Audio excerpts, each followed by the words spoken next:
Welcome back to the show, Respectfully Inspired with Aussie Films. I'm so excited for today's episode that I decided to do it standing up just because I feel like I need to move my hands and gesture to tell the crazy story that is accidentally walking 200 miles across Spain. The title is true. I, with no planning, ended up accidentally walking 200 miles across Spain. This will be my longest solo episode. It might be my longest podcast episode in total. I have no idea, but I know that I'm excited to share it with you. And I like to start off every episode with my why behind the show, which is to inspire you to invest in soul wealth. So most people measure success by either money, possessions, or achievements. And I want you to measure success by the quality of your relationships and the quality of your memories, soul wealth metrics, as I call it. This story starts about a month and a half ago. I was going to go to New York City for a Creator Camp event. So you probably don't know what Creator Camp is. Creator Camp is a company that brings together the most influential artists in the world to I want to call it a networking event, but it's not a networking event. It's they'll bring a bunch of YouTubers, a bunch of podcasters, a bunch of musicians to a log cabin in the woods, and they'll do a dance party at 1 a.m., a meeting with Shopify at 2 p.m., and they'll throw hidden parties in the lobby. It's this just insane event, and I wanted to go for a long time, and I finally got invited. I became very good friends with the people who run the company, and most of the time their events are out in nature. They're 3 days long, and they decided to host a pop-up in New York City. They said, Ozzy, I like what you're doing with the podcast, Soul Wealth. You should come to the pop-up. All right. So I buy my ticket to New York City. I almost have no money in my bank account. I'm talking less than $1,000. I spend $400 of the $1,000 to buy this plane ticket to New York City. I have no place to stay in New York City. But I'm excited. I'm looking forward. I have faith that everything's going to work out. A few days before I leave for New York City, my friend Chris, who actually owns Creator Camp, sends me this kid. He says, I want you to have this kid on your podcast. He's an Olympic golfer from the Philippines. He's currently living in the States for college, but he's going to go home to the Philippines soon. You should interview him on your podcast. So I sit down with this kid. His name's Luis Castro. And right before we start filming our podcast in San Diego, a friend from high school walks by. It's been 5 years since I've seen this kid in high school, and I wouldn't have even recognized him, but he recognizes me. And he says, Ozzy, long time no see. And I'm like, Davis, long time no see. And he's wearing a hiker's backpack. But we're filming this podcast at a nature trail behind some houses. So I'm like, why is this guy wearing such a serious hiker's backpack? We're at a nature trail in someone's backyard, basically. And he tells me I'm wearing this hiker's backpack because I'm preparing to do a 500-mile walk across Spain called El Camino De Santiago. And I was like, wow, that's really cool. Damn, you go for it. You keep training. That's awesome. And he walks along his way.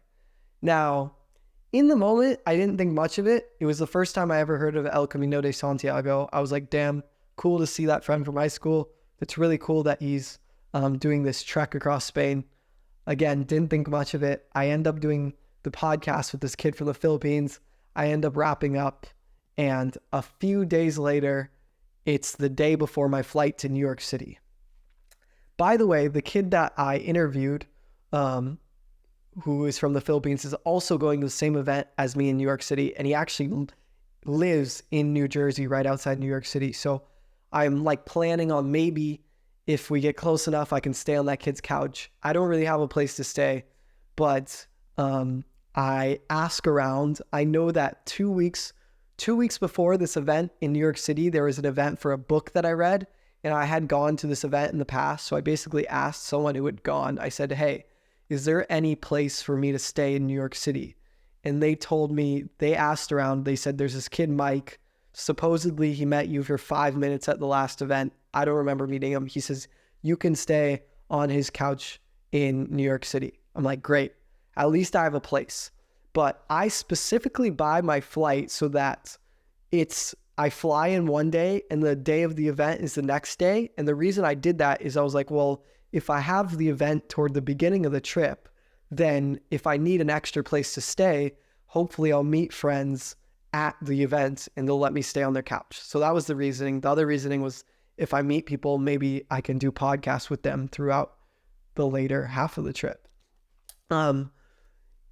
The day before my flight, so my flight is like 9 a.m. the next day, and it's like 8 p.m. the day before. And I get an email from Alaska Airlines that says, your flight has been canceled. You have a new ticket that has been reissued to you. And I'm like, okay. So I look at my new ticket. Not only did I go from a direct flight to now having a 15-hour layover, I'm going to straight up miss the event because the flight is a whole day later. And so the only reason I'm spending this much money to go to New York City is so that I can go to this event because I'm a creator. And so this like change of flight does not work for me. And I'm on the phone with Alaska Airlines. They're telling me all these options. They go, we can't get you on an earlier flight because there's bad weather in New York City. You have to take a flight a day later. There's one this time a day later, this time a day later, this time a day later. They're all missing the event. But I have this like feeling in my heart. I feel like God put it on my heart to get to that event. And I'm like, I'm going on Alaska's website while they're telling me that they have no earlier flights. They're like, you have to go a day later. And I see on their website, the girl hasn't told me this, but I see on their website, there's a direct flight, San Diego to New York City in an hour. And I'm like, maybe it was an hour and a half. It was like 9 p.m. at the time. The flight was at like 10 or 10:30. And I'm like, hey, is flight 56 available? And she looks at flight 56 and she's like, yeah, there's one seat left. One seat left on this flight. And she's like, how far away do you live from the airport? I go, 40 minutes. She goes, there's no way you're going to make the flight. I go, hypothetically, could you put me on the flight if I could make it? She goes, there's one seat left. I can check you in if you want to try. I go, check me in. Boom, hang up the phone. I pack for a 5-day trip in New York City. I pack it in 10 minutes. I get in my dad's car. My dad starts driving me to the airport. It's nighttime, so there's not really traffic. So it's usually a 45, 50-minute drive, but right now it's like a 35-minute drive. We drive 30 minutes to the airport. We're on the last 2 to 3 minute stretch to the airport, the road that only goes to the airport, and there's bumper to bumper traffic, a car crash. So now I'm sitting, my flight takes off in like half an hour. I'm sitting in bumper to bumper traffic, and I'm about 2 miles away from the airport. And I'm like, Dad, should I get out of the car and just start running? Like, I don't know. I really feel like I meant to get to New York. I feel like, and my dad's like, if you want to get out of the car, you can start running, but like, we're just going to get past the car crash and we're going to beat you to the airport. And I'm literally going to miss my flight. And he's like, and we're refreshing the GPS. At first it says 10 minutes. We refresh it. 10 seconds later, we refresh it. It says 12 minutes. We refresh it 15 minutes. We refresh it 20 minutes. I go, Dad, I'm sorry. I got to try this. I grab my backpack and like a carry-on suitcase, and I get out of the car and I start sprinting, straight up sprinting to the airport.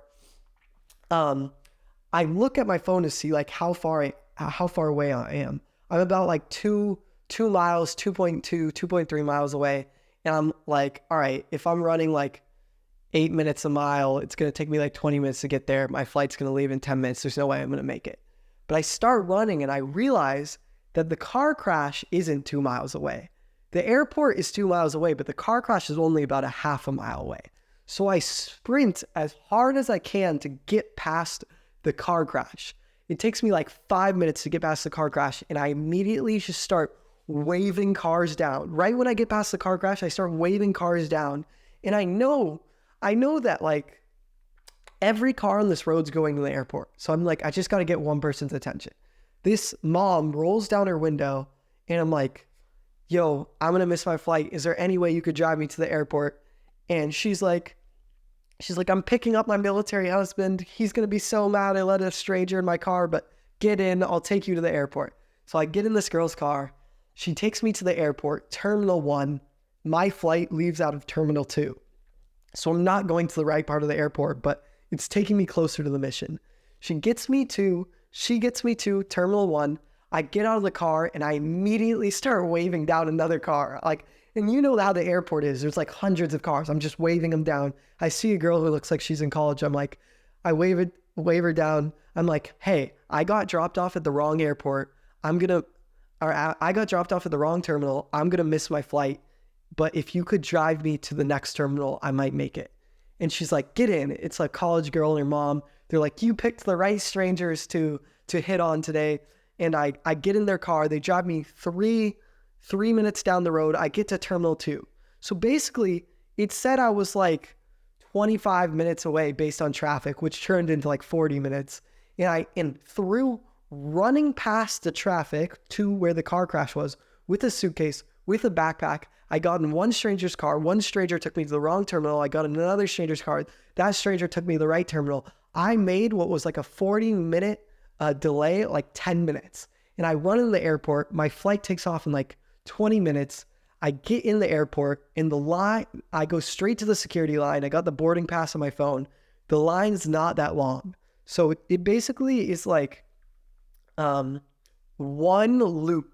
So basically where I enter the line is synonymous with the front of the line. But I'm not near the front of the line. I just happen to be where it would be like one loop away. So I ask the person in the front of the line, I go, I just got in two strangers' cars. I ran out past the traffic. If you let me cut you, I might be able to make my flight. The kindness of strangers, two strangers in a row let me get in their car. This third stranger lets me cut them in line. I show them my ID, and now I get to the security line. Same thing on the security line. I'm in synchronous with the person first in line, but I'm one loop away. And I tell them the exact same thing. I go, hey, I am gonna miss my flight. I got in two strangers' cars. That person let me cut them in line. If you let me cut, there's a chance I make my flight. This person lets me cut. I cut right next to someone else who's on the same flight as me, this girl. And I go, yo, if you like wait with the stuff, I'll run to our board and I'll make sure we get on the flight. So we get through security. I sprint, shoes off to our boarding gate. They're calling my name as I get there. And I tell them like, we're here, we're going to make it. And we get on the plane. And so that's how I ended up going to New York City. And that was like crazy to me because I had this feeling, I felt like I was meant to go to this event. I felt like God put it on my heart to get to this event. From the very first moment when I got out of the car, I knew how ridiculous it was to run half an hour to the airport, but I just had faith it would work out. And so through two strangers' cars, through two people letting me cut them in line, through sprinting to the gate, through sprinting past traffic, I get on this flight. And I'm like, I'm so happy that's how I got on this flight because I feel like I already started my journey off with adventure. I had no idea how much more adventure would come out of this. But I was just like sitting down, overnight flight, just filled with freaking ecstasy. I just knew, I was like, damn, if that's how adventurous my flight was, what is this trip going to look like? So I fly through the night to New York City. I'm not really someone who can sleep in cars or sleep on planes. So I'm pretty dead when I get there. And I'm going to this kid, Mike's house, who lives in Staten Island via public transport. It's like 2 hours away from the airport. I'm running on no sleep.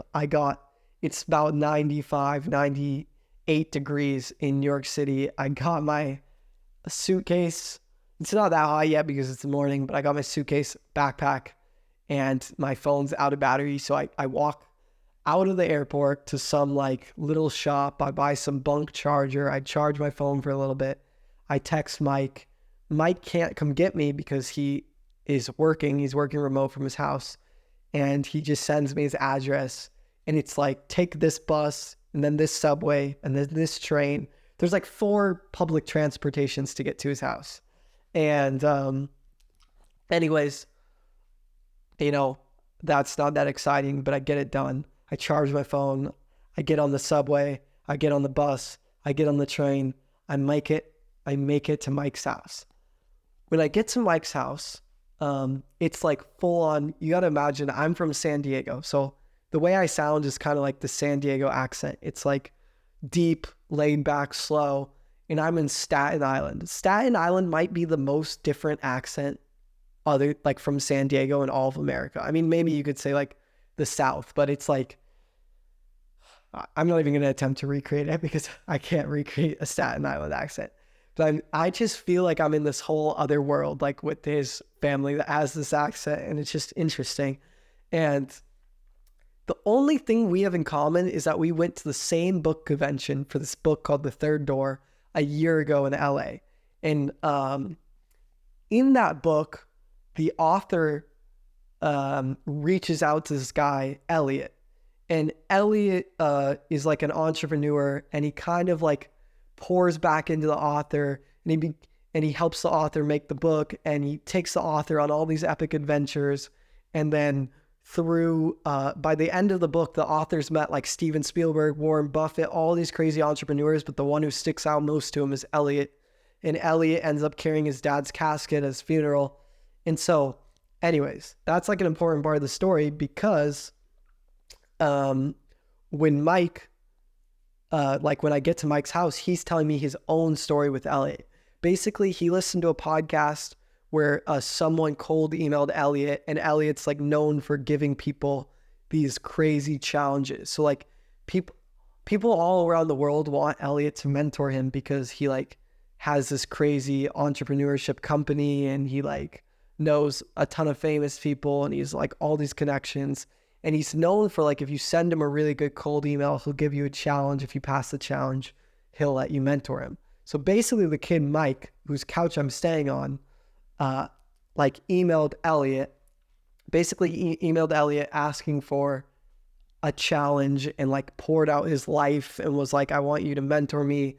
What should I do? And Elliot responds with 3 sentences. He says, walk El Camino de Santiago. FaceTime me the day before. If you need help with funding, let me know.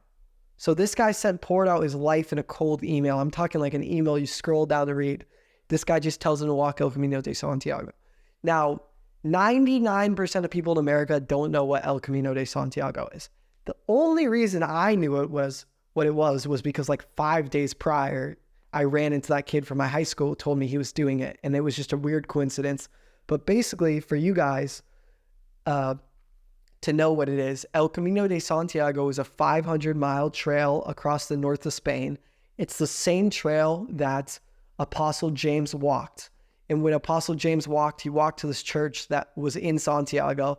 And so a lot of people walk this trail, and they do it. There's everyone who does it. It's a really, really famous trail in Europe. It's super, super famous in Spain because that's where it is, but it's a really, really famous trail in Europe. And so people will walk it for any number of reasons. Some people will walk it because they want to test out the Christian faith. They want to see if they have an experience with God. Some people will walk it because they have a loved one die and they want to process that trauma. Some people will walk the trail because they don't know what to do with their future, what job to take. Some people will walk it when they just have a dilemma in life. Everyone has some sort of like search. And that's what, like, when Mike gets this response, he doesn't know anything. So he has to go research the trail. He has to go find this out. I didn't know these things either. This is stuff I found out later. But anyways, I'm staying on this kid's couch, and he's telling me about how he emailed Elliot, and I'm like, wow, that's freaking crazy. Good for you, bro. You're walking across Spain. That is like a dream come true moment. Like, I'm so happy to know you. And it's cool that I get to spend the last week at your house before you leave to Spain. I end up telling him, I'm like, hey, I'm here for a creator camp. My friend Chris owns Creator Camp. Creator Camp is an exact copy of Summit. Summit's for entrepreneurs. Creator Camp is for creators. I'm like, my friend Chris is mentored by Elliot, the guy you emailed. And I'm like, you should meet my friend Chris. So I connect him to my friend Chris. and whatever, small world, everything seems cool. I feel like my life's a movie, but at this point, I have no intentions of walking across Spain with him. I'm just meeting this kid. I barely know him. I'm just happy he's letting me stay on this couch. The next day, I go to New York City, like more into the middle of New York City, and I have this creator camp event. The creator camp event is a dream come true. It's like, it's really something out of my wildest dreams, because there's creators that I've watched my whole life. There's creators I've known about for years that I've seen through screens, that I've heard their names in conversations, and I've never like met them or thought about meeting them. There's creators I'm shaking their hands. There's people who are like, want to be my friend. There's people who want to come on my podcast. And this whole night is like a freaking dream. Like we're like doing all, I don't know, creator camp's all about like creators who don't have an ego, who want to embrace everyone. Everyone works together to make their dreams come true. So it's like, even though like I may have had like a slight imposter syndrome of just being like, damn, some of these people in this room have made hundreds of thousands of dollars. Some of them have millions of subscribers, and I'm sitting here with a small baby podcast. But I know that like, I'm trying to think from the perspective of soul wealth. Don't measure people by money, possessions, and achievements. I'm like, I know that I deserve to be here. I have wonderful relationships, and I bring wonderful memories into people's lives. Soul wealth, I'm deserve to be here. But it was such a trip. It was the definition of real, surreal. Life felt so surreal. Like every moment was crazy. By the end of the night, I'm drinking kava with Anne Marie and Elliot Choi, who are big time YouTubers. Actually, I don't know if Elliot was there, but Anne Marie and like a few other YouTubers. Kava is like some root that's like the opposite of coffee. It like relaxes your muscles. It's like, I don't know, you can like drive when you drink it, but it feels like a drug when you're taking it. I'm really confused with what it does. But anyways, this event is like a dream come true. I end up doing a podcast with Anne Marie, which was so cool because I've known about her for years. I think like 11 years ago, she did a collab with Logan Paul and Walmart, and she was like kind of one of the first ever college vloggers, and I was a college vlogger, so it was like, damn, to meet possibly the first ever college vlogger and have her come on my podcast, and we're friends. We FaceTime now. Like this trip was already insane. It was dreams come true. Then, you know, this whole time I'm staying on my friend Mike's house. A couple nights I'm staying on my friend Luis's, the Filipino golfer kid. But for the most part, I'm staying on my friend Mike's house. And he's like telling me about his trip to Spain. He's going to walk across. He's going to do 200 miles. He's not doing the whole 500-mile trail. Not everyone does it. Everyone starts in different places. So 200 miles is still a big deal. And I'm telling him about Creator Camp. I'm a creator. This guy works in an office, but we both are kind of connected through this book of The Third Door. And one day before I'm supposed to leave, I'm supposed to go home, I overhear that another kid from Creator Camp emailed Elliot. And when this kid emailed Elliot, Elliot basically said, I have 2 people I'm sending to walk across Spain. If you want, I'll send you to walk across Spain with them. So now not only is the kid's couch I'm staying on getting sent to walk across Spain, but there's a kid completely separate from that kid at the creator event that I'm at who sent Elliot a cold email, and Elliot's like, you can go walk across Spain with them. And I'm like, wow, dude, that's insane. Like Elliot's such a giving person. He's sending multiple kids to walk across Spain. Wow. And it's just blowing my mind. But the guy is like, he's like, oh, like that sounds like so much fun, but I have work, I have an internship. And not to blame him, I mean, like it was really, really last minute. He's like basically saying, can I send you to Spain for 2 weeks starting tomorrow? And anyways, he's on a phone call with Elliot. He hangs up, and I'm like, dude, if that were me, like Elliot, one of my heroes, like I 100% would have taken that offer. I would have like flown to Spain and started walking tomorrow. And basically, like that was that. The next day, I'm still thinking about this like phone call. I'm thinking about how this guy decided not to walk across Spain. I'm talking to my friend Chris, who gets mentored by Elliot. I'm like, dude, if that were me, like I would have taken that offer in a heartbeat. I would have walked across Spain. And Chris tells me, dude, why don't you just send Elliot a cold email? Why don't you just ask him to go? I mean, I'll put in a good word for you. You should ask Mike. You're literally staying on Mike's couch. He'll put in a good word for you. And so now this is the day I'm supposed to fly home to San Diego. I'm in the New York City subway and I'm like, dude, is this a reality? Like I called Mike and I'm like, Chris just told me I should ask to go with you. Like, would you be upset if I did?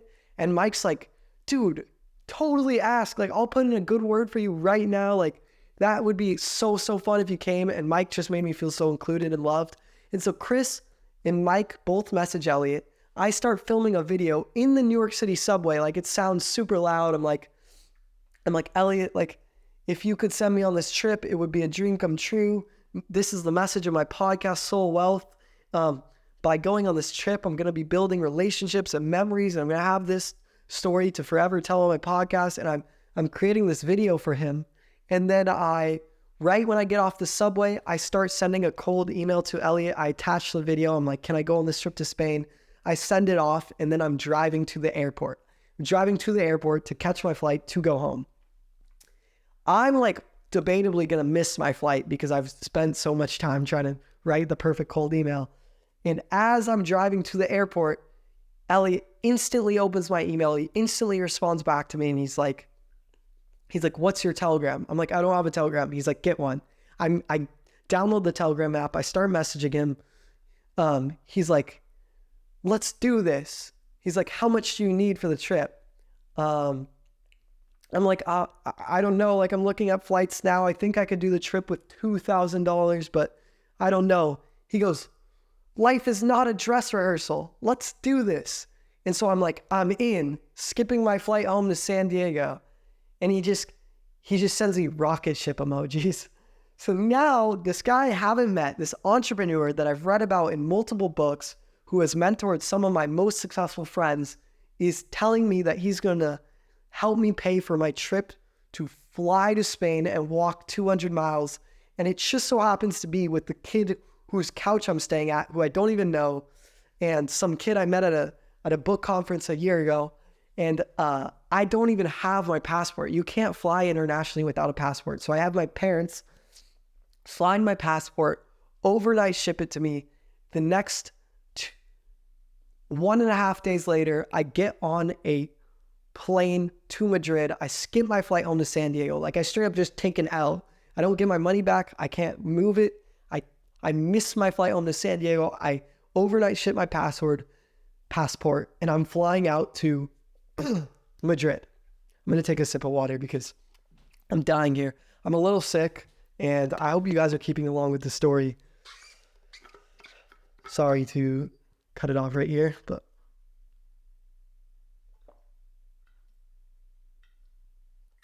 all right. So now I'm on this flight to Madrid. I'm just thinking, what is life, dude? How is one of my entrepreneur heroes, some guy I've read about in books, messaging me personally, offering to pay for my trip and have me walk 200 miles across Spain? And I just knew, like, damn, this is like all in God's plan. And I remember like a couple months before all these crazy things happened to me, I started praying, and I basically like prayed to God. I said, you are a better artist of my life than I could ever be of my own life. And I said, whatever you want to happen in my life, you make it happen. Like, you take control. You make this life whatever you want.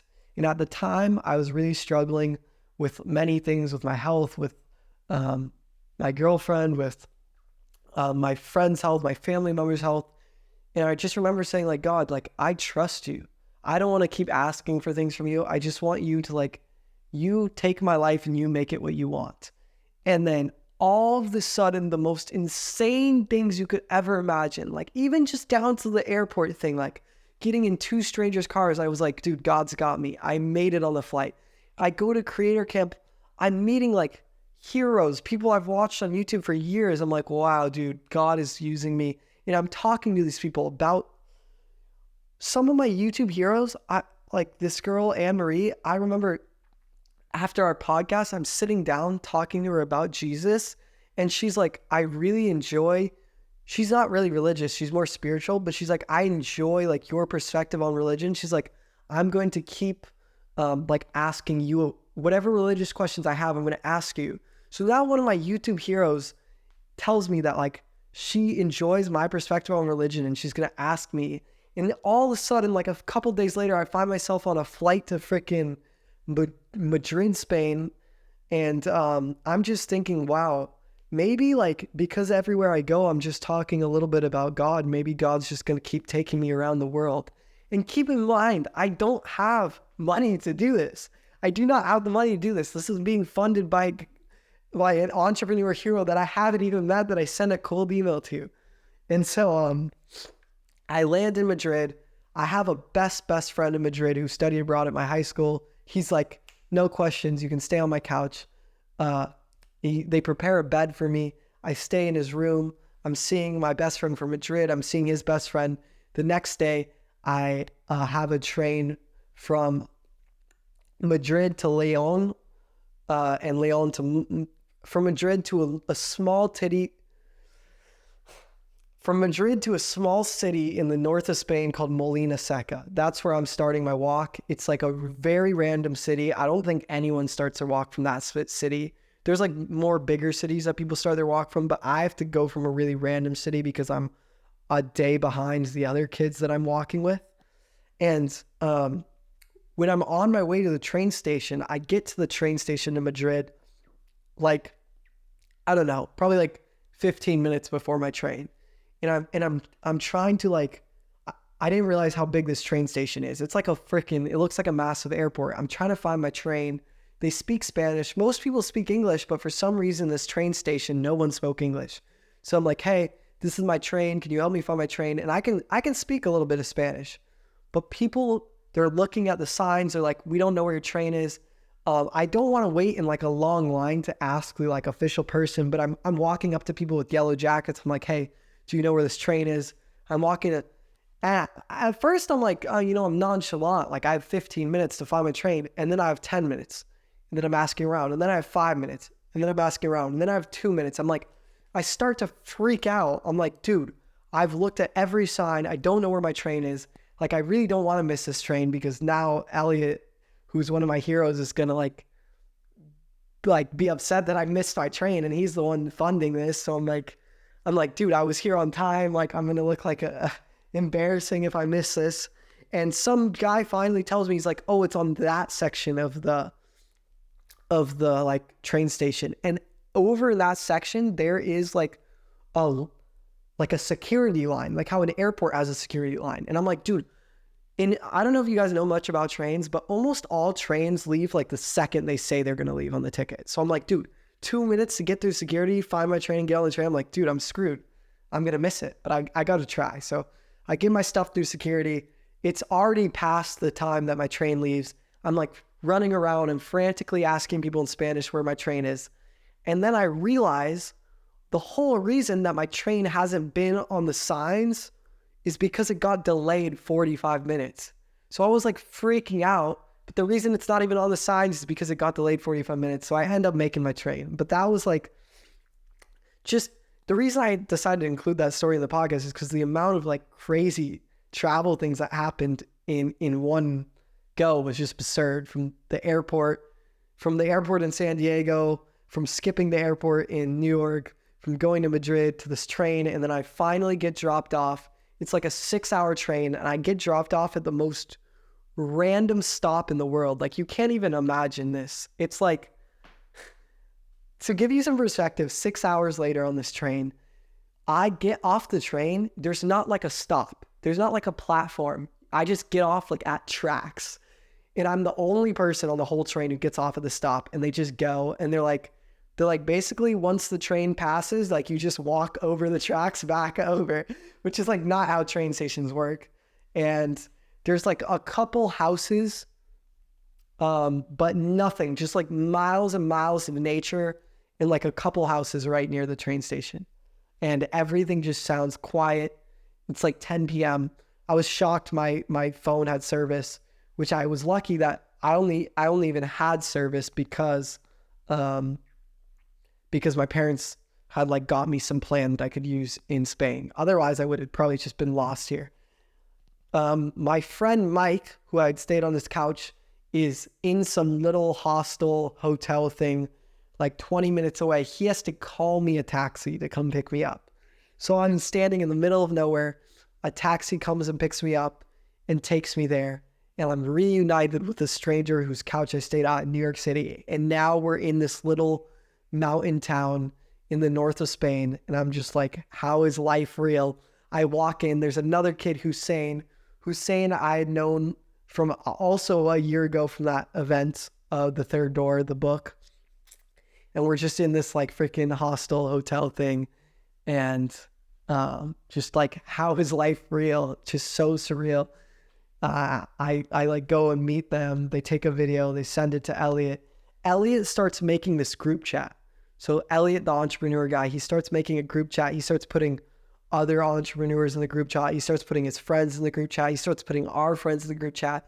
And he's like, send updates of your walk across Spain. Send updates in this group chat. So now we're like the main focus of this group chat with all these crazy entrepreneurs. And Elliot's like, just update us about your trip there, which is just like another like crazy detail to the story. But anyways, I'm super tired. I went from San Diego time to New York time to Madrid time to whatever this mountain time was in the Vales in the north of Spain. We get off. Sorry, it's so hard to remember. This is like just how I got to the walk, which is like crazy. We're 36 minutes in and we're just getting to the walk. Okay, so the next day I wake up. Oh, just to keep in mind, I didn't have like a hiker's backpack. I didn't bring a hiker's backpack with me to New York, and I can't bring my suitcase on this trip because you can't just walk 200 miles dragging a suitcase. So in New York City, I had to buy a hiker's backpack, and then in Madrid, I had to buy more hiker's shoes, hiker's socks, but I barely like had the attire to walk this thing, and I left my suitcase at my friend's house in Madrid. So just left it there. Just put like 2 outfits in a backpack. Didn't even have like toothbrush. Like I had to buy everything. And I get there in this random city called Molina Seca. We wake up the next day. I just see how beautiful this city is. Like Spanish architecture. It looks like an amazing little vacation town, but it's not like a known city. It's not like a Madrid, a Barcelona, but it's like beautiful. And it's small. Every city on the Camino is small. Actually, that's not true. There's a couple big ones, but almost every city on the Camino is small. And we wake up and there's a lake. And my friends are like, dude, what if we just like cold plunged into that lake? And we're like in elevated mountain towns. And so we're like, we're all entrepreneurs. We've all done ice baths. We're all like those kind of people. So we just freaking get in our underwear. No swim jacks, just underwear. We dive into this lake, cold plunge, and we take a video of it. We send it to Elliot in the group chat. And that was just another, like, similar to how when the thing happened to me at the airport where I was like, I know this trip is going to be a crazy adventure because, like, this is how the airport went. That was, like, how I felt. I was like, damn, I just woke up with 2 people who are pretty much strangers that kind of know them, and we just cold plunged into a lake in the north of Spain. And I logged off all social media because I was like, I really want to be on this walk, be present with my thoughts, and just take it all in. So now we get out, we cold plunge, we put our backpack on. My friends have already walked a day before me, a day or 2 before me. So they kind of understand the routine. I don't understand the routine. I get dressed, I put a backpack on, and you just start walking. How hilarious is that? 15, 20 miles a day. It takes like 15, 20 miles a day, 20, 25, 30 kilometers a day. It takes like anywhere from 6 hours to 10 hours a day of walking. You just walk. And if you're like trying to be present, you're not on your phone. It's really interesting because there's thousands and thousands of people who walk this trail. Like I said, it's very, very famous in Europe. There's people although Americans don't commonly do it, I think 4% of the trails of Americans, there's still, out of thousands of people, you're still a few Americans to meet. There's people from Asia. Every continent in the world has people walking this trail. And it's interesting because like when I say thousands and thousands of people walking the trail, you have the trails like pretty much customizable to the experience you want. So like, how do I explain this? If you want to walk with people, you have every opportunity to walk with people. You just control your pace. I could either walk with the two kids I came with. I could see a stranger and I could start walking with that stranger and we could walk for hours together. I could see a group of strangers. I could walk with them. We could walk hours together. And it's not like how like in normal life, it might be awkward to approach a stranger. Like I said before, every single person here has a search. They're all here for like a deeper meeting, and everyone wants to meet everyone. It's the most inclusive place I've been in the world. And I've been and stayed in hostels and stuff. And hostels are very adventurous and inclusive. There is nowhere, no classroom, no hostel, no club, no sports team that I felt like it was easier to meet strangers as it was on this Camino. And when I say the walk is completely customizable, even though there's thousands of people on the trail, if you want to walk alone, you can totally walk alone. You just control your pace. You just walk a little bit slower, or you walk a little bit faster, and you can walk alone. And so, but for the first day, I'm just walking with my two friends. It gets very deep, very fast. They're telling me lifelong secrets. I'm telling them lifelong secrets. About an hour and a half in, we end up in this little town called Ponferrada for breakfast. There's a freaking massive castle in the middle of this Ponferrada. So we walked through like, I don't know, we walked through some shrubbery, some dirt roads, and we end up in a little town that has a freaking massive castle in the middle of it, but it's just like a little town. And I get breakfast there. It's like best breakfast I've ever had. I'm not a big coffee drinker. I pretty much don't drink coffee, but I'm drinking it in Spain in this little town of Ponferrada. It's the best coffee I've ever had. And we meet this girl. I don't want to mess up her name, but whatever. We meet this girl. She's taking pictures with us at the castle. She sits down and eats breakfast with us. She's the first friend we meet, and she lives in Ireland. And that was like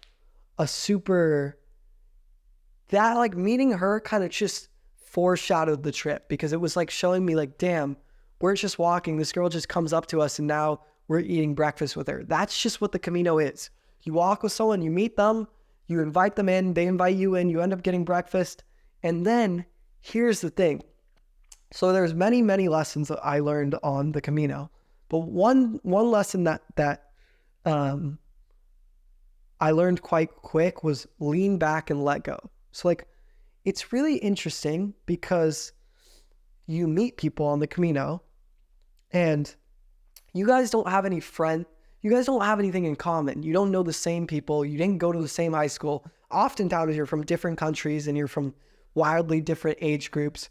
So you meet someone on the Camino and the only thing you have to talk about is like deep, meaningful stuff. And it's not like, oh, you get like 10 minutes with a person. It's like, if you start walking with someone, probably like least amount of time you're going to be with them is like 2 hours. I mean, so you get really, really close to someone, but then maybe they start outwalking you, or you start outwalking them, or maybe they have a different path the next day, or maybe they wake up a little bit earlier, or you wake up a little bit earlier. So you'll have all this deep conversation with someone walking in the Camino. You'll become best friends with them, and then they'll leave earlier the next day, and you like have to let go of that relationship. You have to just accept that I might never ever see this person again, even though we were like best friends yesterday.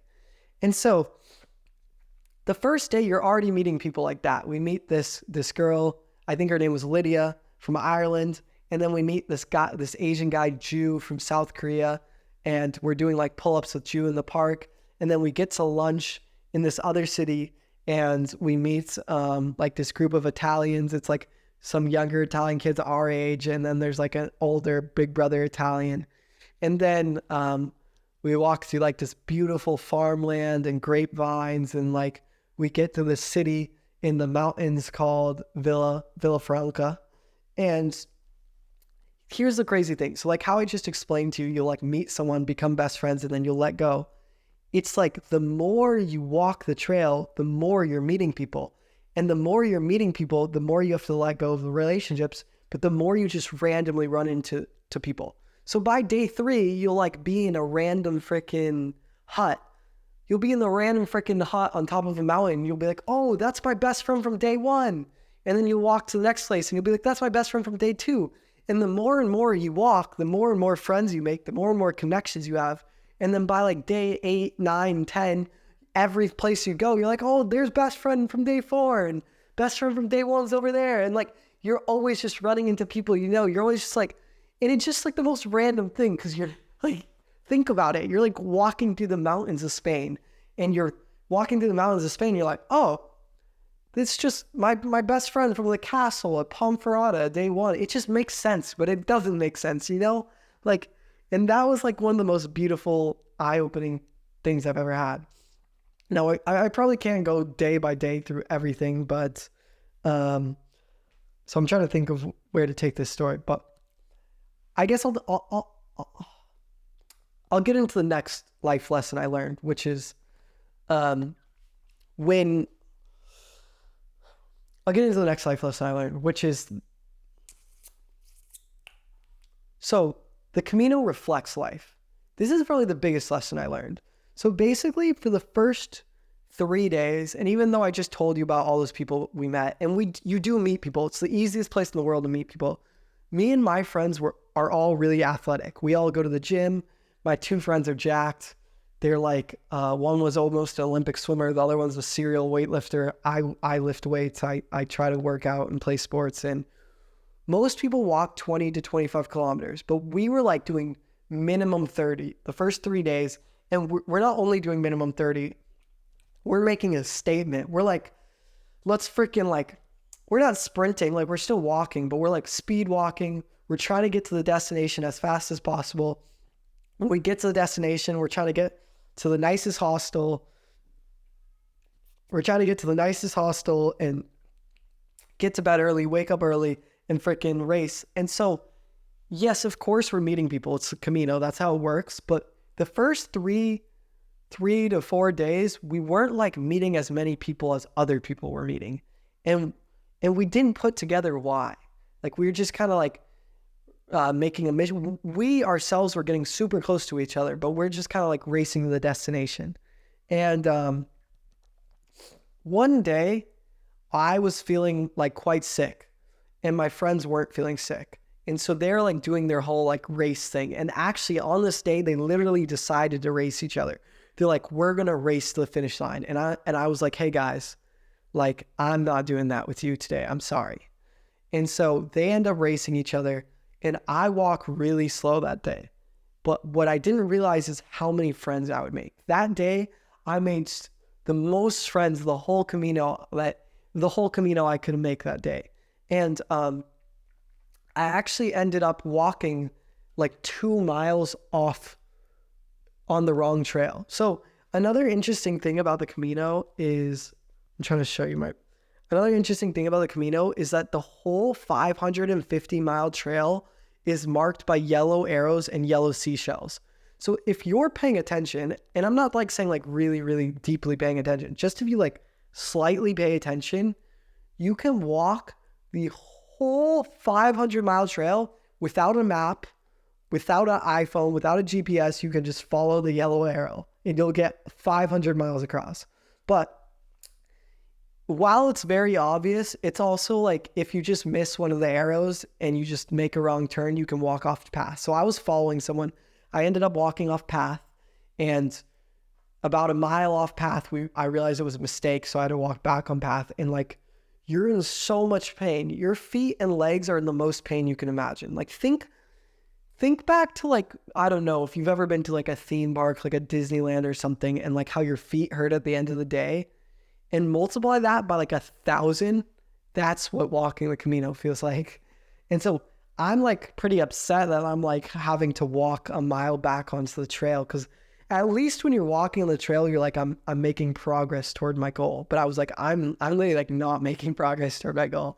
And so I get back on the trail And I start walking, I'm alone, my friends are racing ahead of me, and I meet this girl, and I talk to this girl for like an hour, and then she introduces me to her friends from the south of Spain. Shout out Andalusian girls, love you guys.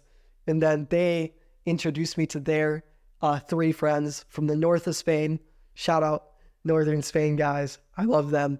And I end up, by the end of this day, the day that my friends were racing, the day that I felt sick, my friends were racing, they got there hours before me. The day I felt sick, I walked off path. I've made the best friends of the whole Camino. I knew these were the people that I wanted to walk to the end with. And I was like, that's so, like, that day taught me the most, because what I learned is that the Camino reflects life. Like in this case, the destination was the next city that you're sleeping at. And all those days that I was racing to that destination, I was racing to the next city, I didn't meet as many friends. The journey wasn't as fun. And then the day that I finally decided to slow down, I still knew where I was going. I still had the destination in mind, but I just I wasn't tunnel vision sprinting there. The day that I decided to just walk slower, I enjoyed the journey so much more. I met so many more friends. I had the best time walking. And I was like, that's so interesting, because life is the same way. In life, we choose these destinations in our head. Yeah, it's not like some city in the middle of northern Spain. It's like, I want to get 1 million subscribers. I want to get a Lamborghini. I want my dream house, my dream car. I need to be the biggest in this career. This hustle culture, we obsess over these destinations. And it's good to have goals, but when you sprint as fast as you can to that destination and you don't think about anything else, you don't enjoy the journey. And the destination never fulfills you. And I knew that before, but living it out on the Camino taught me so much. It's like, wow. The same way that if I sprint to this destination, physically, I'm not enjoying the journey as much, is the same way that we metaphorically create these destinations in our head and we sprint toward them. And I was like, that's such an interesting juxtaposition to life. So that was probably the most important lesson I learned on the Camino. There was another really interesting lesson I learned, which was that another interesting lesson I learned was attract, don't seek. So there was multiple days where we set intentions, and then our intentions would be what happened. So I remember one day me and Mike were like, we want to meet a ton of people today. And this was before I had my revelation that I just explained to you. And I was like, I'm going to hold you accountable. When we get to the destination, we're going to meet a bunch of people. We're going to go out. We're going to walk up to people's tables at dinners. And he's like, I'm going to hold you accountable. When we get to the destination, we're going to do this. But we made it all about the destination. And then that day, we weren't even trying to meet people on the walk, but people kept coming up to us, kept inviting us, kept saying hi to us, being our friend. And I was like, that's so interesting, because this was the one day that we woke up and we made the intention of making friends. And even though our intention existed at the destination, we didn't even have plans of talking to people on the trail. I believe just because setting that intention, we attracted those people into us. And there was another example, later in the Camino, was that I was looking for Mike, and Mike had no cell phone service. So the days where I didn't walk with him, I couldn't really find him. And although you're walking in the middle of nowhere, it's you're still, over the course of 8 hours, you're walking past tons of restaurants, tons of shacks. People know that they should have restaurants along the Camino because there's thousands of people walk it all times of the year. And I was like, damn, I'd love to get breakfast with Mike, but the odds, I'm not going to be able to find him. He doesn't have his phone. And so after 14 or 15 restaurants, I walk into a random restaurant for breakfast, and I see Mike's just in there, in the restaurant that I chose to walk into, which is just absurd. It's it goes back to that lesson that I learned, which is attracting, not seeking. It was I knew that I wanted to eat breakfast with Mike, but I kind of just let it go because I was I can't contact him right now. That's whatever. I'm going to walk into this restaurant. And the exact restaurant I walk into is where he's at. And so that happened with friends. It happened with him. And then the next day, after the day after the thing with us at breakfast happened, same thing. Again, we lose each other. We leave at different times during the day. Mike's going a lot faster than me. I'm like pretty much accepted. There's no way I'm going to find him for breakfast again. And I choose another breakfast place a day later, and he happens to be in that breakfast place again. He like injured himself, so he's walking slower. So he ends up in the same breakfast place as me 2 days in a row. And I was like, dude, that is just so crazy, because both days I was thinking about him and I like manifested him even when I wasn't trying, which is just absurd. And so that lesson kept repeating. There was there's so much to say. So like another thing about the Camino is everyone who walks the Camino is called a pilgrim.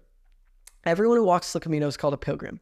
And you can go to any church along the Camino, and every little town, no matter how big or small it is, has like 2 to 3 churches in it, which is crazy. And you can go to any church and they'll give you this thing called a pilgrim passport. It's like I have mine right here in case you guys want to see it.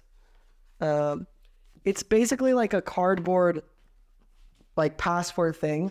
And for the audio listeners, there's a ton of stamps on it. So basically what this is you get this pilgrim passport, and then any restaurant, any store, any shop, any hostel, any hotel along the entire Camino has a stamp. So basically you get this pilgrim passport wherever you start your trip, and then at every hostel, at every restaurant you stop at, everywhere you stop at, you get these stamps. And so then when you get to Santiago, the destination city, you turn in your passport with all the stamps, and they track how far you've walked through the stamps. And then you get a certificate saying how far you've walked. So I have a certificate over there that basically says that I walked 150 miles or whatever, which is really cool. The other thing is everyone is called a pilgrim, and because you're walking 8 hours a day, everyone's super hungry, and they have these things called pilgrim menus. Most restaurants have pilgrim menus. They're like 12, anywhere from like 10 euros to like 15 euros, and it's a full 3-course meal. Like I'm talking giant first course, giant second course, and like a hefty dessert. And so some days I'm eating pilgrim meals for lunch and dinner. Some days I'm eating pilgrim meals for lunch and dinner, and I'm still losing weight, which is just absurd because I'm like already skinny. I'm eating pilgrim meals for lunch and dinner, and I'm still losing weight. There's so much to talk about here. Like, how do I even do this? We're almost at an hour. Wow. And my battery is almost going to die. So let me adjust the camera real quick up here. So I had to do a battery change, and I kind of didn't know where to go with the rest of the story. So I think I'm going to tell you about some funny things that happened to us on the Camino. And then I'm going to get into the friends we met. And then I'm going to tell you what happened after the Camino, and hopefully wrap this whole thing up in less than half an hour. But anyways, back to the Camino. Just going to run through some funny stories. So like one day we were in, this was the day we stayed in the biggest hostel. We got to this city that was like 8 kilometers uphill to straight up mountain, and it was called O Cebriero.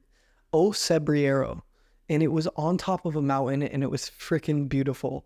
And we just wanted to stay where everyone we met was staying. So we stayed in a hostel that had 100 beds in one room. On top of a mountain, 100 beds in one room.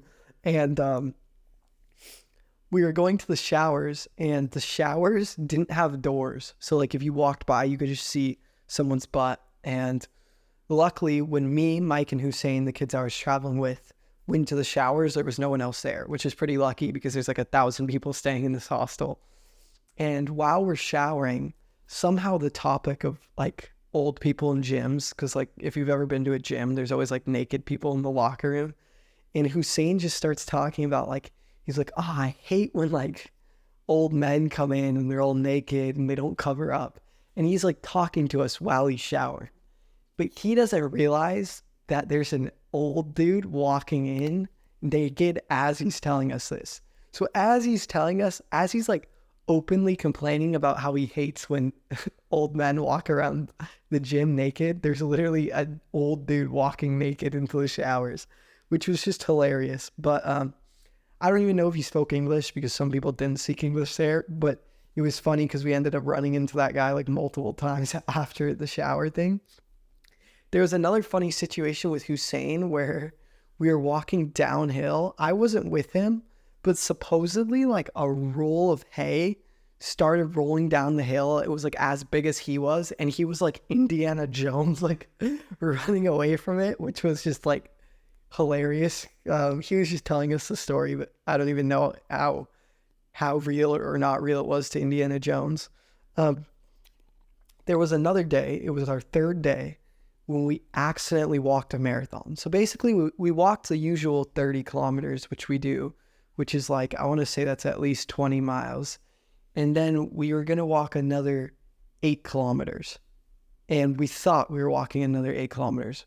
But it turns out that we totally misread the sign and we walked another like 15, 20 kilometers. And we did the math. We had the freaking iPhone thing telling us how many steps it was. It turned out to be 60,000 steps. But this day, walking a marathon was possibly one of the most painful days. I mean, it was certainly one of the most painful days of my entire life. Just pure excruciating pain. And I was telling you about how we learned to like lean back and let go. But another thing that comes back with leaning back and let go, yes, it applies to the people you meet. You're making friends and you're letting go of those relationships. But it also applies to like, there's so many times the Camino has such a unique pain in the sense that like, usually like if you're working out and you're going through pain, like you know it's going to end soon. You're either just going to finish the next couple of reps and it's going to end. Or even if you're running a mile, you know it's going to end in the next couple of minutes. But like the Camino, the pain starts kicking in and you're like, how long do I left? Oh, 3 hours. And so the pain is like really no joke. And you deal with these thoughts, negative thoughts. Like I knew that I would never quit, but you have these thoughts. It's just like, oh, dude, am I permanently injured? Like like the pain so much. Every step hurts. You have these thoughts, but you don't want to bring down the morale of the people around you. So you're just like, you have to learn to lean back and let go, almost as if your mind's a straw. Like the negative thoughts come in and you have to let them go. So that's like another thing you learn on the Camino is just how to like handle and process negative thoughts. And furthermore, with that same idea, there's like this concept we came up with, which is like the stages of pain. So there's like the first stage, which is shared suffering. And the way I describe shared suffering is that when you go through any pain with someone, it brings you closer to them. So think about like your family. Like part of the reason you're so close to your family is because you've gone through suffering together. You've gone through the hard times together, and therefore it brings you close. Even like frats and hazing. Like, why do people still haze? It's because of shared suffering. And that's not like good suffering. It's not smart to do what frats do, but it still brings people together. Think about sports teams. Shared suffering like brings people together. And so you have a lot of shared suffering on the Camino. You know everyone you're walking with, at least on that day, is like walking like 20 kilometers. You know the pain their feet are in, the pain their knees are in. It's like, before the Camino, I'd always heard about like old people like, oh, my knees hurt. And like, damn, I almost can't imagine what that's like. But now I know what it's like. There was times on the Camino where I was next to a 50-year-old and they're in the same amount of pain as me, an athletic 22-year-old. So, that's like the one stage of pain. The other stage of pain, which is by far the best, is like pain is joy.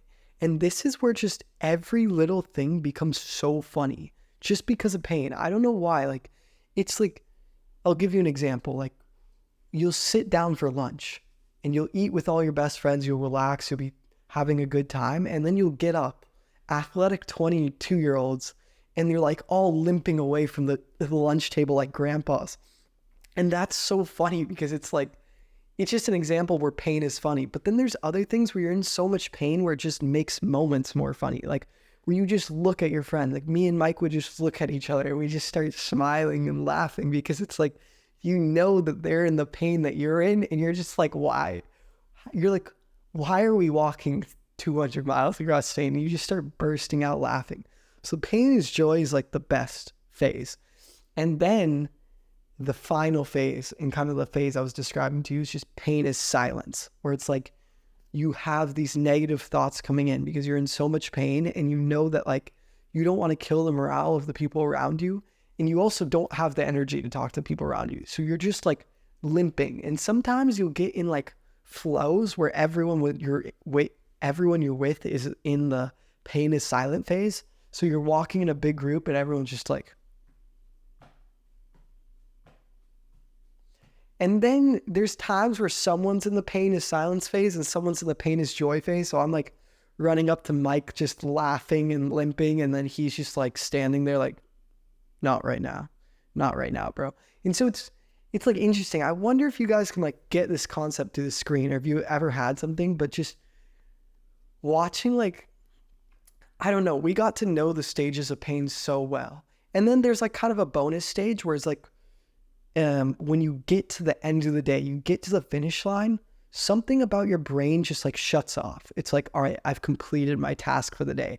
And you just become so like stupid because you've expelled all your energy on walking 8 hours a day. And I'm sure if you guys have ever run a marathon, or you've had a very, very hard sports game or sports practice, I'm sure you can relate to this. Like this idea of just becoming stupid because you're so exhausted. But we had so many funny moments when we reached this like destination stupidity, like where there's one time I was telling you about the pilgrim menu, the 3-course meal, where Hussein, he's a Muslim, so he can't eat non-halal meats, and I don't know if any of the meats on the trail were halal, so he basically just couldn't eat any meat that wasn't fish.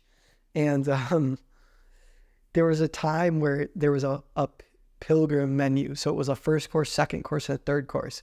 And Hussein wanted the first course, and he wanted the third course, and he wanted to substitute the second course for a separate menu item. And so he's telling Mike what he wants to do. And Mike is like, why don't you just get the separate menu item and add the first course from the pilgrim menu and the third course from the pilgrim menu? So in case I'm not explaining this, basically they were saying the exact same thing to each other. One was just saying, get the pilgrim menu, substitute the second course. And the other was saying, get the second course, add the first course and third course from the pilgrim menu. The exact same thing. But because they were so tired and so like brain dead from like the walking, they couldn't comprehend each other. And I was just sitting there in the pain is joy phase, like laughing my ass off because they were literally telling each other to do the exact same thing, but they couldn't comprehend it, which was just hilarious. Okay, so I met a lot of wonderful people in the Camino, but the people who like really stayed in my heart were the 3 girls from Andalusia and the 3 guys from the northern part of Spain. So 3 girls from the southern part of Spain and 3 girls from the northern part of Spain. Those got and became my best friends that we ended up walking the rest of the trip with. And the first night I met them, I introduced them to the 2 guys I was traveling with. And we ended up getting like a big, giant group dinner together. And Mike had the idea of just like, the food's not that expensive because you're in random trails in the north of Spain. And he's like, we had been sitting, eating dinner, having a good time for like 2.5 hours. And Mike just gets up. He says he has to go to the bathroom, and he ends up paying the bill for the whole table and leaving. But we're in the same room as Mike. So he texts us. He's like, yo, I just paid for the whole bill. I said I'm going to the bathroom. So we're like, all right, we should probably just like leave too. So I'm like, hey, I'm going to the bathroom. I get up, I leave. I don't go to the bathroom. I just go home to the place with Mike. And then Hussein's like, yo, I got to go to the bathroom. He gets up, he leaves, he goes home to the place with us. So now one by one, all of us who are the only Americans eating dinner, who invited everyone out to dinner, all just said, hey, can we go to the bathroom, and left the table. So these people from the other countries, from Spain, they're probably thinking like, yo, what the hell? Like these Americans just dined and dashed on us. It's like the first day we met them. And then whenever the waiter comes around, they realize that we paid for the bill. And the kids, the guys from Spain are sending us a video, and they're just like, just the funniest video ever. Actually, I'm gonna send it to my phone so you guys can can see it because they're like,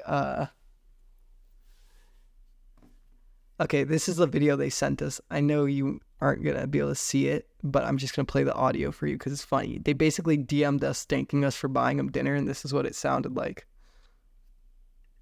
So the goats, the fucking goats. Yes, sir, man. Yes, sir. You're the man. You're the man, Mikey. You're the man. I'll be it. I'll be it.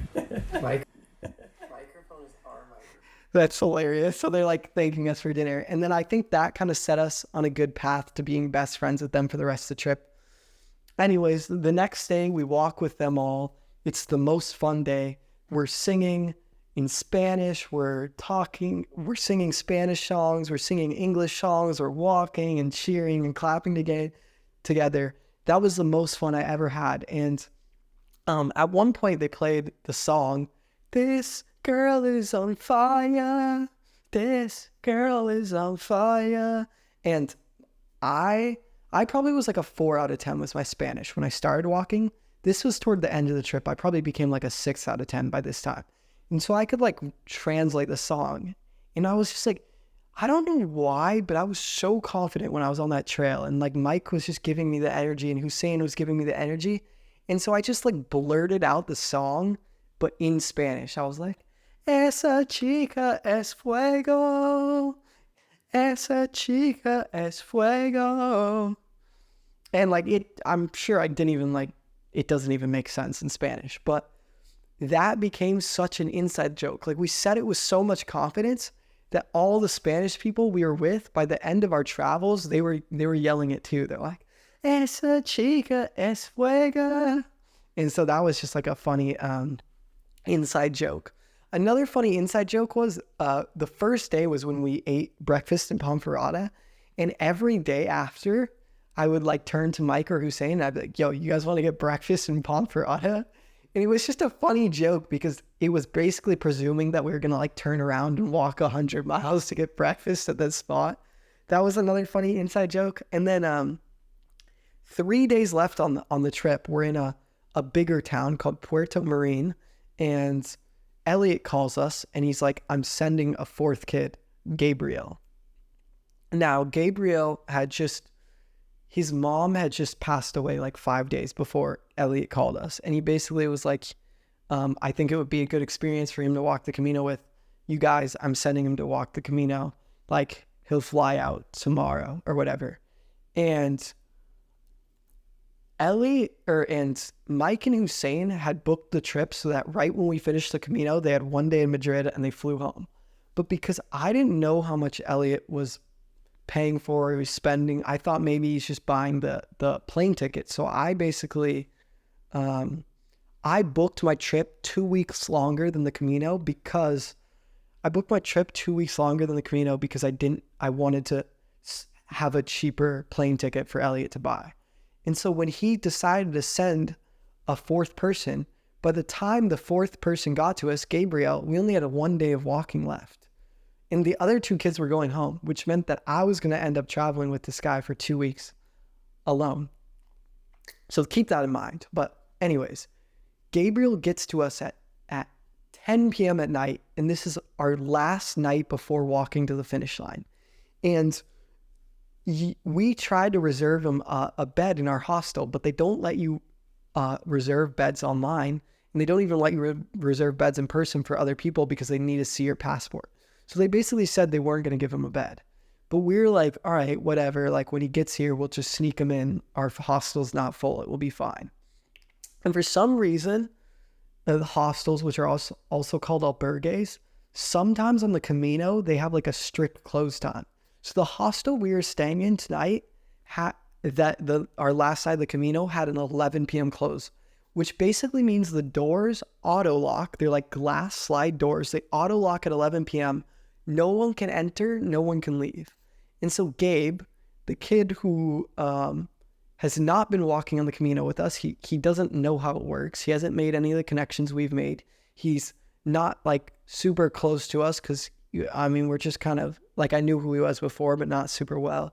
And he's also like, his mom just passed away. He gets there 10 p.m. after a 12-hour flight to Madrid and then a 10-hour bus ride to Spain. So he's probably like insanely jet lagged, doesn't know anything about the Camino, doesn't have friends here. I mean, he has us, which were his friends, but like not like how we're all friends with each other because we'd been walking together for 9 days or whatever.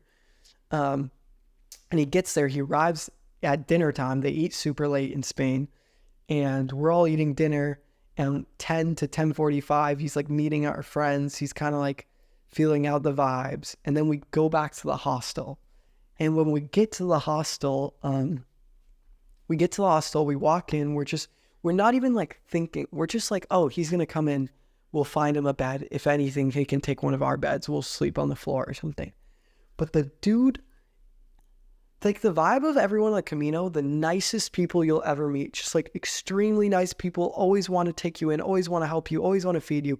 But this dude who ran this hostel freaking comes running, speaks no English. He just goes, Chico, Chico, Chico. And he grabs Gabe from the back. He goes, you do not. I don't actually know what he said because I couldn't even understand his Spanish. But it was something along the lines of, you do not have a reservation here. Get out or I'm going to call the police. And so they throw him out, and they throw him out at like 10:55. So keep in mind, this guy does not have any friends here other than us. He does not have any connections. He doesn't know how the Camino works. He hasn't walked here. So if he's alone and those doors lock, we're not going to be able to get to him. He's not going to be able to get to us. We don't even know if his phone has service because he's in Spain from American phone line. And so we start freaking out. We're like, dude, we have to dip the hostel. We have like 3 minutes to leave. So we're running out in the back. It's completely dark out. We're grabbing our clothes off the clothesline. I forget to grab half my outfits. And since I only have 3 outfits, that leaves me with like 1.5 outfits. Hussein's grabbing his stuff. Mike's grabbing his stuff. And then Hussein starts to freak out. He starts to like not know what's going on. He's like, guys, why are we leaving? This is our only place to stay. And I'm like, dude, we can't leave Gabe. He just came. He has no other place to stay. And so there's like some miscommunication. And basically Hussein decides to stay in the hostel and me and Mike leave. So at like 10:59, we walk out the door before they auto lock, and we're standing outside with a new kid, Gabe. And our friend gets auto locked in the place. So now it's me, Mike, and Gabe standing outside the hostel. We're locked out. We can't go in. And it's Hussein inside the hostel. He can't get out. But at least he's with like some girls that we knew. And so we go back to the restaurant spot. There's other kids. The boys that were our best friends from the north of Spain, they were staying in the same hostel. They also didn't make it back. But they just had no worry about it. They were just like, he kept saying, Pablo, one of the kids we met, he's like, we were kind of freaking out. He's like, we party now and figure it out later. And you know, he's like Spanish accent, broken English. He's like, party now and figure it out later. Party now and figure it out later. And we're just like so funny. But so me, Mike and Gabe, mine and Mike's first day walking, the girl we met she had told us that one day she walked through the night and it was super fun. So the whole trip we had hypothesized, oh, what if we walked through the night? What would it be like if we walked through the night? But we never did it. In our very last walk, we're like, dude, we're locked out of our hostel. We can either buy like a hotel room for like 200, 300 euros, or we could do what we've been talking about the whole trip and walk through the night. And so right when we announced this, the girls who were from Andalusia who were with us are like, no, you can't walk through the night. It's so dangerous. Don't walk through the night. And the guys we're with are like, yeah, walk through the night. That's epic, bro. Walk through the night. And so I'm like trying to be rational. So I'm like turning to the girls. I'm like, all right, really genuinely tell me, why should we not walk through the night? And they're sitting there. They're like, it's dark. I look at Mike and Gabe. I'm like, we got a headlight. I think we can handle that one. And they're like, there's bugs that come out at night. I'm like, I look at Mike, I look at Gabe. I'm like, pretty sure there's bugs during the day too. And then they're like, there's nothing going to be open. Like, you have no place to retreat to. And that was pretty much their whole argument. And me and Mike and Gabe are just like, dude, I think we could do it. We're like, I don't think that's a valid point. And then, so we go up to the boys. We're like, dude, you guys got kicked out of your reservation. You should walk with us too. And they're like, we would walk with you, but all of our stuff, our backpack, our clothes got locked in the hostel, so they can't walk with us. They're like, but you should totally walk through the night. That's a legendary story. They're like, just be aware of, and then they say some Spanish word. They're like, blah, like, precoptios. They're like, beware of precoptios. Like, yo, what is that? And the guy pulls out a photo of like a wild boar with like horns, like this wild pig that chases humans. He's like, yeah, one of these chased my friends through the night. And we're like, yo, like, why didn't the girls tell us about the wild pigs? But ultimately, we decided to just send it. We're like, this is going to be a memory for the rest of our life, a story for the rest of our life. So this kid, Gabe, who flew 12 hours to Madrid, took a 10-hour bus to us, is now about to walk. He has no experience doing these 8-hour, 6-hour walks. He's about to walk through the whole first walk with us through the night, incredibly jet lagged. And we have one headlight between the three of us, and we just start walking through the night. And it was really, really peaceful. And you know how earlier I was saying, like, one of the things we learned was attract, don't seek. So by this point, everything on the Camino is closed. We're just walking through a completely silent Camino, no one else on the road, just unlike any other day. And we're like, I think Mike or Gabe is like, damn, I wish like there was a food place open so we could stock up, we could have some energy for the road. And right like 2 to 5 minutes after he says that, we see this shop owner sitting outside of his closed shop smoking a cig. And we're like, I go up to him in Spanish. I'm like, yo, like, can we like eat something here?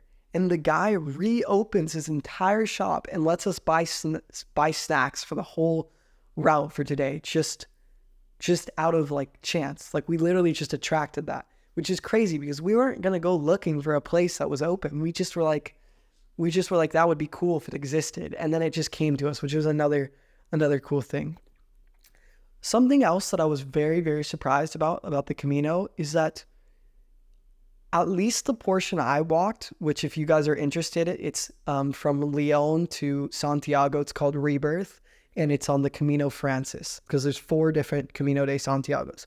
Camino de Santiago means a walk to Santiago. Santiago is where the church is that Apostle James walked to. We walked the route that starts in France and goes to Santiago, but we didn't do the whole 500 miles. We started in Lyon to Santiago, the portion of the trail called Rebirth. And one thing that shocked me was how much the terrain could change every day. Like, you think that like it would look like different, obviously, in a couple places, but I'm telling you, every single day was a new experience. One day you're on top of a mountain overlooking a beautiful city. Another day you're walking through cobblestone roads by a castle. Another day you're walking through beautiful farmland and vineyards. Another day you're walking through like straight jungle. It doesn't even make sense. Another day you're walking up a mountain, down a mountain, jungle, vineyards, plains, everything. Like, within 10 days I saw like 8 completely different, like you wouldn't even know they could be within miles of each other, which was just wild. But and this day was its whole the last day was its whole nother experience because we're walking through the night. We're incredibly tired. We get this food that comes from the shop owner, and we walk all the way through the night, just pain.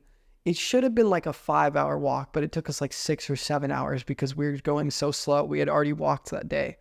And when we get there, we get to Santiago, one of the most famous churches in the world. Like I just said, there's four different routes that take you to Santiago. And so usually when you pull up to this church, not only is it massive, not only is it beautiful, but usually you pull up and there's thousands and thousands of other people, specifically pilgrims. But when we pulled up, there wasn't another soul. It was just us 3. It was me, Mike, and Gabe's first night. And we just sat on the cobblestone and looked up at this magnificent church of Santiago. And my 2 friends like fell asleep. They literally fell asleep on cobblestone road outside the church. And I was just sitting there. And then I don't know if you know this about Spain, but in Spain, in most of Europe, when you go out, you stay out till like 4 in the morning or like 6 in the morning. Very oftentimes till like 6 in the morning. And so we're not going out on the Camino. On the Camino, people are waking up at like 5, 6 a.m. because they want to walk through the part of the day that's less hot. But we knew that when we were in Santiago, the destination city, we would do one celebratory party where we'd stay out all night. And so it actually kind of worked out that we walked through the night, because by walking through the night, we ended up sleeping. We ended up getting a hotel at like, we probably got to Santiago 6 a.m. We ended up getting our pilgrim passport. We turned in our pilgrim passports for the certificates that said how much we walked. So me and Mike stayed up to like 10 a.m. to do that. And then we slept from like 10 a.m. to like 6 p.m. And then while we were sleeping, all our friends arrived. Mike, Hussein ended up making it with the girls. All our other friends ended up making it. And we got to sleep through the day, which is great because we're going to go out and party till 6 a.m. By the way, me, Mike, Hussein, and Gabe didn't drink at all, which is just another like kind of magnificent thing. Me and Mike were the real big non-drinkers. Like we both haven't drank in months and months and months. I think Hussein was kind of doing it because we were doing it, and Gabe was doing it because he didn't want to like turn to any substance after his mom died. That was my understanding. But we were all sober for our own reasons. And one of the interesting things is that like alcohol is liquid confidence. And when you like completely remove that, you find other ways to be confident. Like I would just look at my friends. I would look at Gabe dancing. I would look at Mike dancing, and it would just give me the confidence. And I remember one time the boys that we were with were like, "Oh, you drank so much last night." And I literally took it as a compliment, because basically what they were saying was that I was so fun last night, but I was completely sober. And that was like a good feeling. It's like when you can learn to have fun without alcohol, it's all benefits. You feel great. You remember everything the next day. You're not worried about the stuff you did. And so that was like another huge thing the Camino taught me, even though it wasn't specifically related to Camino. But anyways, fast forward, we finish the Camino. We're in Santiago. We go out to party. We go to a bar, club thing. And again, none of us are drinking, and we're with our friends, the 3 girls from Andalusia and 3 guys from north of Spain, and they sneak out at some point, and they're kind of being sus, like they're leaving the bar and they're coming back, and we're like, what are they doing? Like, what are they doing? And toward the end of it, like we know that it's gonna wrap up soon. It's like 5 in the morning. We're dancing with our friends. We're taking a bunch of pictures. We're just enjoying the time together. And they're like, "Hey, we got you guys a gift." And so they're like, "Oh, we've known these people." Keep in mind, we've known these people 3 or 4 days, but that's how it is on the Camino. Like, these are people I'll remember for the rest of my freaking life. And there's this one girl, Mary, who I spent a lot of time talking to. And each person in the group we met spoke varying levels of English. So there was a couple girls, a couple guys who spoke like fluent English. There was a couple of them who spoke like half and half English, a couple who spoke very little English. And then Mary, this girl, probably spoke the least English, just a few words. And I developed such a good relationship with her, but it was completely through my shitty Spanish. But anyways, I'll get back to that in a second. So they give us these gifts. They make us go to the back of the bar outside, and they give us these gifts. And they got me and my 2 friends shirts. Actually, they got me and my 3 friends shirts. And Gabe literally had been there for like 12 hours with us, which was just insane that they were like thought of him and got him a gift, which it says so much about them. But they got us these shirts that said, "You will never walk alone." And on the back, they each wrote us personal messages, like a yearbook. So they each wrote like paragraph long messages. And I actually haven't read them yet. Even though I finished the Camino close to a month ago now, I don't know. It's like, I want to wait till I feel like the memory of the Camino's fading. I mean, I don't think I'll ever forget it, but I want to just wait till it's like, oh, one day it feels like I haven't done that. And I just pull out and read the shirts and let all the memories flood to me. But how incredible that is. We knew these people for 3 days and they got us shirts, said, "You will never walk alone." And they all wrote personal messages to us. And that was like one of the most thoughtful, awesome gifts I've ever got. So girls, Spanish girls and guys, Mary, Javi, Mariana, Julia, Pablo, Emilio, I love you guys. You guys are the freaking best. But we end up leaving the bar at like 6 a.m. and we get these shirts. We're all feeling good. We're walking down the street. We're singing, "Esa chica es fuego!" And the city is silent, and we find some hot dog spot, which sounds very American, but it was in Spain. Also, the hot dogs were friggin' horrible. Would never eat them again. But it's like 7 a.m. and we're finally saying goodbye. And there was this girl, Mary, that I told you about, and I had gotten really close to her. And I was like the only one of my friends able to get this close to her because I spoke the most Spanish. My other friends didn't speak that much Spanish and she didn't speak that much English. And when I went to give, I dapped up all the boys. I gave all the girls a hug goodbye. And when I gave her a hug goodbye, she started crying. And it was possibly the moment of the whole trip that I will remember the most, because like I just couldn't stop thinking in that moment, like our whole relationship is built off my shitty Spanish. And my Spanish is not that good. Like we can't get that deep. But I knew that we had a good relationship just because of like the vibes, just because of like looking at each other and smiling and just trying to communicate and just dancing and trying to understand. And so when she cried, like I was like, wow, like I made such an impact in this relationship that this girl's crying, and all the impact comes from just vibes and smiling and dancing. And that was like kind of the final lesson I learned on the Camino, is like how much you can truly communicate to someone without like words, by just smiling and vibing and dancing and trying to speak words. But and so that was like a beautiful lesson, and that was the end of the Camino. The next day, Mike and Hussein, we said goodbye to them. They went on a train to Madrid, and from Madrid they flew home to New York and Toronto, and it was me and Gabe, and we had the world as our playground, and we just kind of were like, we're gonna go with the wind. Elliot called us. Elliot thought we had like 2 more weeks of walking, which is why he sent Gabe, well, along with his mom's stuff, but we had no plan. And me and Gabe aren't planners. We're just like go with the flow. And Elliot calls us and he's like, you guys can do whatever you want. If you want to go to the north of Spain and see all the cities, you can do that. If you want to rent a car and drive through the south of Spain, you can do that. If you want to fly to Morocco and ride camels, you can do that. He says, but if you go to Lisbon, you can meet my friend. And like, we know Elliot. We're like, dude, if Elliot ever wants you to meet someone, you go and meet them. Cause like, he's just got the coolest friends with the coolest stories, just awesome. So we're like, we should probably make our way to Lisbon, Portugal, where Elliot's friend is going to be. And so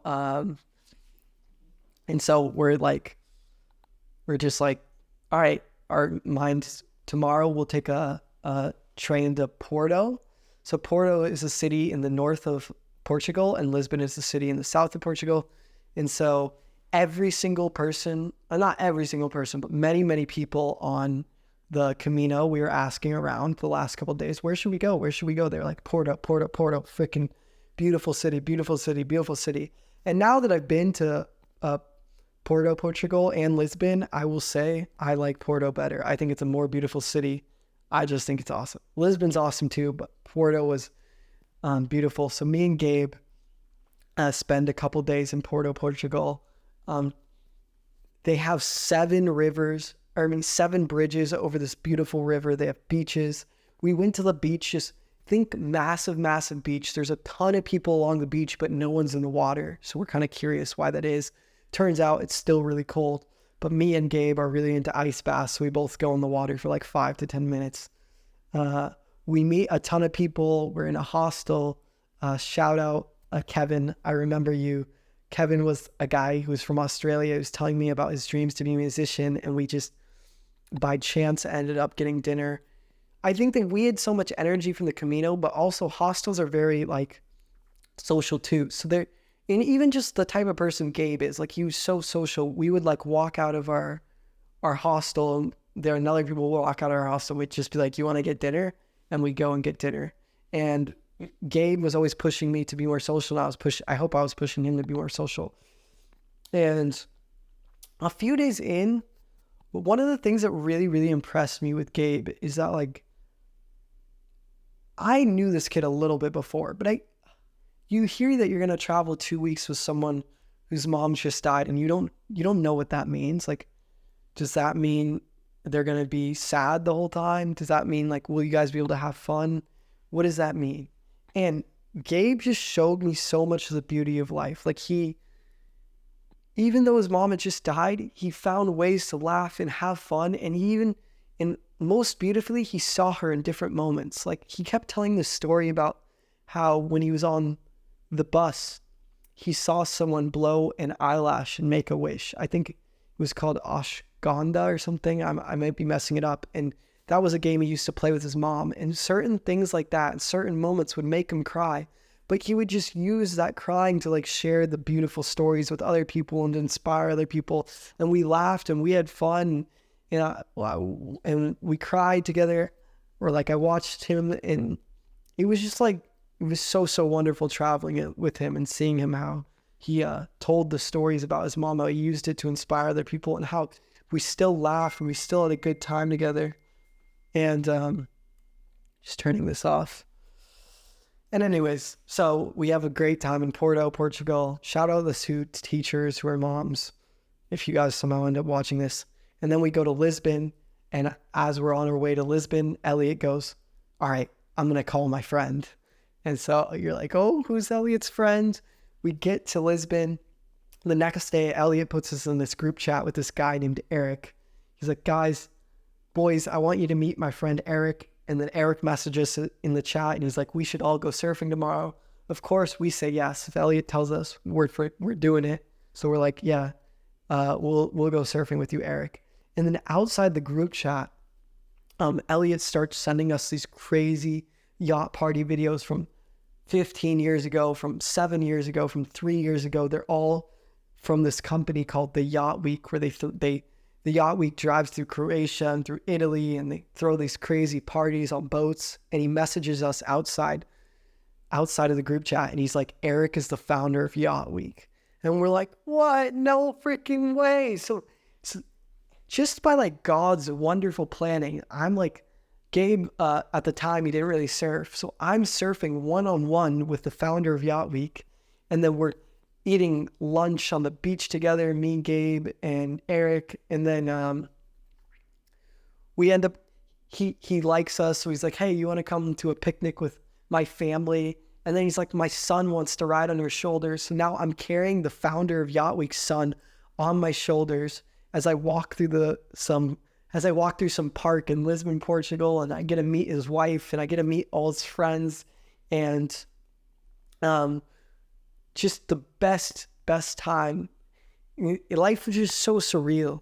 And I kept thinking like, dude, like God has done so much for me. I don't even have the money to be on this trip, and he's provided in every way.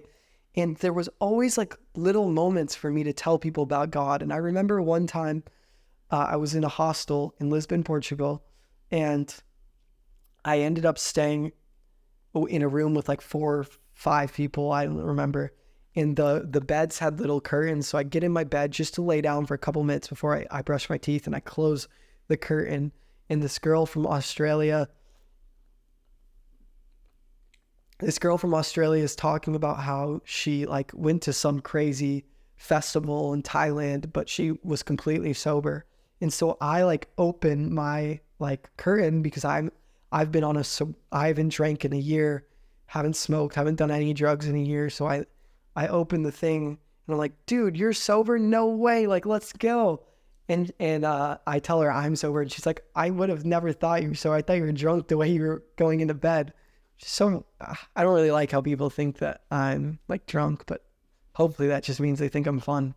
But somehow she's like a very spiritual girl, and somehow I end up talking to her about Jesus, about religion for like 3 hours. And she like grew up in a church in Australia where I don't want to say it was abusive, but kind of just like they make you fear so much going like any little thing, I'm going to hell, any little thing, which is very different from the doctrine I believe.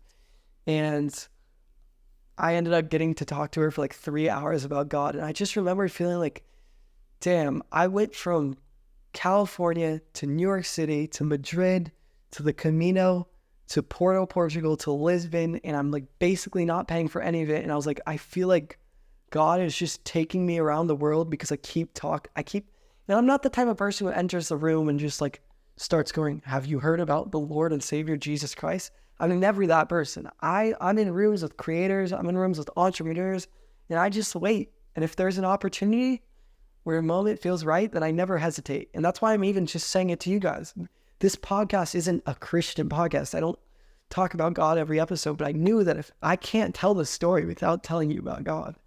And that was like my overwhelming feeling of just, wow, like I've taken opportunity in rooms that people probably wouldn't talk about God with their favorite creators, with entrepreneurs. And I was like, I wonder if just because like I'm taking these opportunities, if God just keeps taking me around the world. And that was kind of like the last crazy thing. But every time I thought it would come to an end, like it wouldn't. Like, and so me and Gabe split up. Gabe ends up going to Morocco to ride camels and do crazy things. I end up going home. So I go to Madrid. I get to see my best friend in Madrid for one more day. And then even he leaves. So I'm just in his house with his mom and he's gone. And that's my last day before the airport. And I'm just filled with so much gratitude, with so much like, wow, this adventure has been amazing, better than anything I could have imagined. I was good with it being, it ended right there. I'm freaking good. Like I was filled with so much gratitude, but I walk around the city and I'm just taking in the smells and I'm like, I'm going to go sit at some coffee shop. It would be cool if I met some more people, but I'm no longer in a hostel. I'm at my friend's apartment. I'm no longer on the Camino. It's not like that easy to meet strangers, but sure enough, like I'm walking down the road. I see two girls. I'm like, yo, you guys have a coffee recommendation? And they're like, we'd love to go get coffee with you. And so I end up hanging out with these two girls for my entire last day in Madrid, like both people that I'll totally remember. Shout out Maria and Delfina. They made my last day in Madrid so much fun. And then next day, I thought like still, the adventure can't end. I mean, the adventure has to end because I've had so much adventure.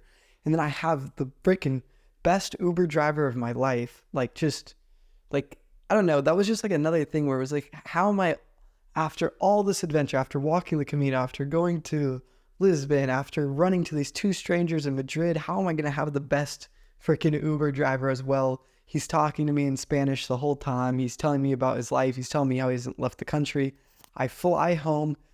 Well, I don't fly home because I don't have a flight home to San Diego, but I fly back to New York City.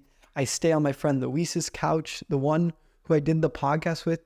In the very beginning of the podcast, I did the podcast with this guy from the Philippines. I stay at his house and we're just having the most fun of our lives. I'm hanging out with Mike. We're having the most fun of our lives. Mike takes me to meet all his childhood friends from the swim club growing up.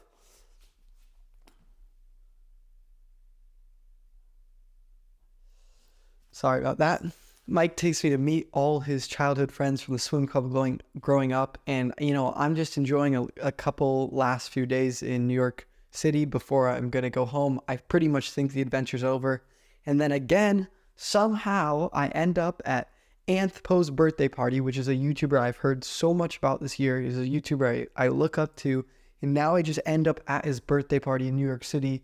We end up driving him home, me and Luis, and we become friends with him. So it's like every time I thought the adventure couldn't end or like couldn't keep going, it would just keep going somehow. And then finally I bought a trip home to San Diego, which I was so ready to do.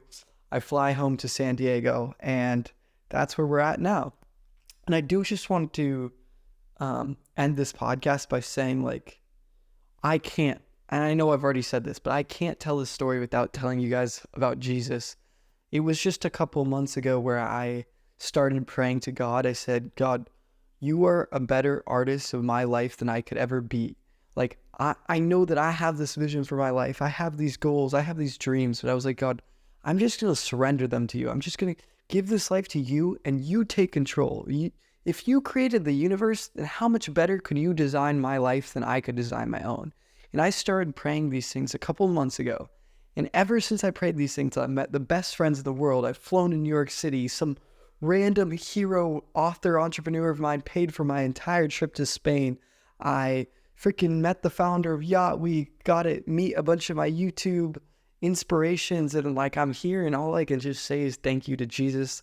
God is 100% real. And if you have any questions, please DM me on Instagram. I'd be happy to talk to you about it.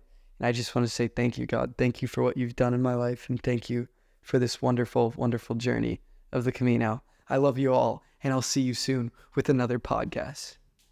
Oh, wait. Actually, I want to say I always ask my guests how they want to be remembered on my guest podcast.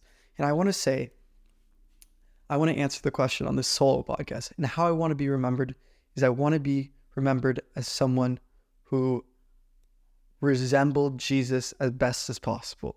Because Jesus was the most loving person in history. And I want to be remembered as someone who loves people. But ultimately, I want to be remembered as someone who resembled Jesus, which is pretty much impossible because Jesus is perfect and I could never be perfect. But yeah, wanted to mention that. I love you all. Peace out.